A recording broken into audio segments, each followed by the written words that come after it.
to answer your copyright questions. Today's topic is fair use. First, what is fair use? Fair use allows you to reuse copyright-protected material under certain circumstances without getting permission from the copyright owner.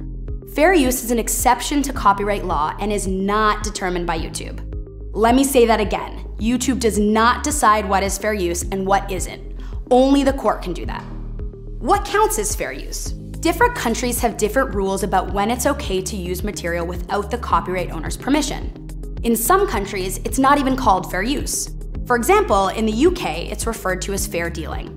Aside from what your country calls it, courts usually focus on whether your use of another person's song or video is transformative. Basically, they're asking if you added new expression or meaning to the original work, or if it basically copies the original. For example, in the US, content that might be considered fair use includes commentary, criticism, or news reporting. Also, keep in mind that just because you say something's fair use, give credit to the copyright owner, or add a disclaimer like no infringement intended, it does not mean that you're protected. How is fair use determined by law? Determining fair use is never a cut and dry process. In the US, fair use can only be determined in court by a judge. The judge will look at your case overall based on a few different factors. Here are a few things to keep in mind based on what the courts look at. You're less likely to qualify for fair use if your video merely copies someone else's and adds nothing else, if you're trying to monetize your video, if you're using fictional copyrighted material rather than factual material, if you borrowed a large amount of material rather than a small portion, if the main focus of your video is the copyright protected material, or if your use of the material harms the copyright owner's ability to profit from their original work. So, all of these are helpful factors to consider when thinking about fair use. But also keep in mind there is no guarantee that you'll qualify for fair use just because you take these factors into account.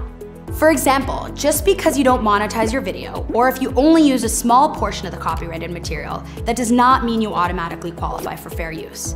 Again, the courts look at everything holistically, and there's always a risk involved when using someone else's copyrighted work.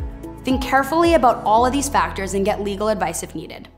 Companies are claiming just a few seconds of a video. How is that not abuse? One of the biggest myths about fair use is that there's a minimum amount of time you're allowed to use someone else's copyrighted work.